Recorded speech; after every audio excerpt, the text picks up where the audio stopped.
अस्सलाम वालेकुम जी, आप देख रहे हैं वॉइस ऑफ सियालकोट और मैं हूं नदीम गौरी। अगर वज़ीर-ए-आला पंजाब कोई मर्द होता तो हम कहते कि किसी ना किसी ने इनको मामू बना दिया।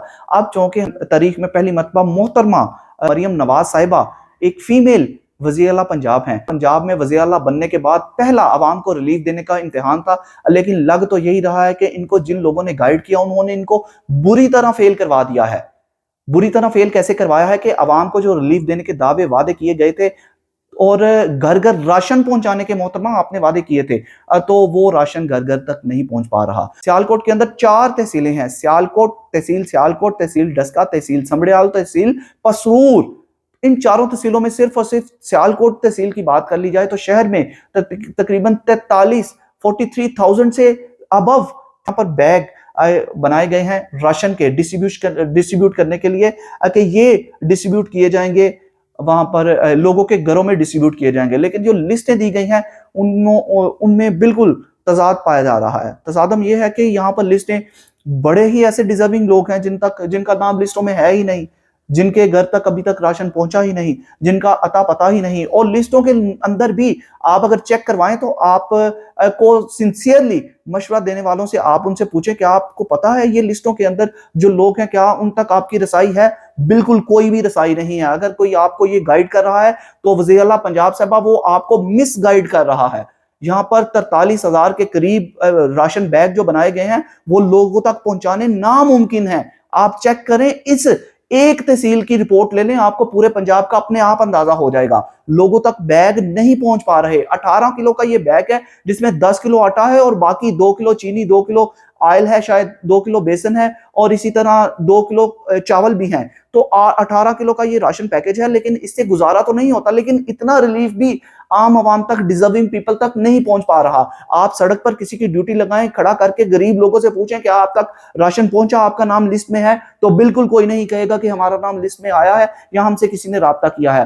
पहले राशन लोगों के घरों तक पहुंचाने का तरीका का ये होता था पंजाब के अंदर कि ये राशन सबसे पहले एमएनएज के पास ये कोटा आता था। एमएनएज अपने एमपीएस को देते थे। एमपीएस और जितने भी उनके इलाके के अंदर यूसी यूनियन काउंसिल के अंदर चेयरमैन उनके जानने वाले होते थे, जो चेयरमैन उनकी पार्टी के होते थे या दूसरी पार्टीज के होते थे, उनको वो राशन बैग्स तकसीम किए जाते थे बिला तफरीक। उनको मतलब कोई किसी भी पार्टी से ताल्लुक रखता है तो उनके इलाके का तो है, क्योंकि चेयरमैन का जो भी चेयरमैन होता है उसका असर और सू अपना जाती ताल्लुकात होते हैं, तो उन तक ये राशन पहुंचाया जाता था। उनके नीचे जो काउंसलर्स आते थे उन तक वो बैग पहुंचाए जाते थे, वो अपने इलाके के अंदर डिस्ट्रीब्यूशन करते थे। तो बड़ा ही आसान हाल था कि हर घर के अंदर हर तमाम डिजर्विंग लोगों, क्योंकि उनको पता होता था कि कौन सा डिजर्विंग कौन से मुस्तहिक लोग हैं जिनको ये राशन पहुंचाया जाना चाहिए। लेकिन उन तक ये राशन बिल्कुल नहीं पहुंच पा रहा। मतलब डीसी साहब को क्या पता है कि किस मोहल्ले में कौन सा डिजर्विंग मुस्लिक अफराद रहते हैं, कौन सा मुस्लिक खानदान है जिसको ये राशन पहुंचाना है। एसी सियालकोट को क्या पता है, किसी पटवारी को क्या पता है? उनको तो यही पता है बड़े बड़े जमीनों वाले, जायदादों वाले, गाड़ियों वाले लोगों तक तो उनकी रसाई होगी, लेकिन गरीब लोगों तक इन अफसरान की कोई रसाई नहीं। मैडम, आपने ये गलत, आपको किसी ने गाइड किया है जिसकी वजह से ये लोगों का हक उन तक नहीं पहुंच पा रहा, मिस गाइड किया गया है। जिसने भी आपको, ये पहला पेपर था, आपका पहला इम्तिहान था जिसमें लग यही रहा है कि आपको बुरी तरह फेल करवाने की कोशिश की जा रही है, क्योंकि आपका दिया हुआ रिलीफ इन लोगों तक, मुस्लिक लोगों तक नहीं पहुंच पा रहा। आप बजाते खुद चेक भी कर सकती हैं। ये बड़ा ही अहम है कि आ तो गया रिलीफ, लेकिन लोगों तक ना पहुंचे तो इस रिलीफ का फायदा क्या? 43,000 तो सियालकोट शहर के अंदर थे। अगर अभी भी आप हुक्म सादिर फरमाएं कि हमारे काउंसलर तक ये पैकेजेस पहुंचे ताकि वो अपने इलाकों के अंदर मुस्लिक लोगों को पहुंचा सकें, तो शायद उनका हक उन तक पहुंच सके। ये एक और बात मैं यहाँ पर मेंशन करता चलूं कि क्रिश्चियन कम्युनिटी को के नाम भी रमजान पैकेज में शामिल किए गए हैं। आप ये भी चेक कर सकती हैं। तो क्रिश्चियन कम्युनिटी, मुसलमानों को तो मिल नहीं रहा जिनके रोजे हैं और जिनके लिए ये रिलीफ आया है, लेकिन क्रिश्चियन कम्युनिटी के लोगों के नाम भी शामिल हैं। हमें बिल्कुल इतराज नहीं कि क्रिश्चियन कम्युनिटी को मिल रहा है। पंजाब में उनका भी इतना ही हक है जितना हमारा है, लेकिन रमजान के अंदर जो रमजान पैकेजेस हैं, जो रमजान पैकेज है वो कम से कम मुसलमानों को मिलना चाहिए।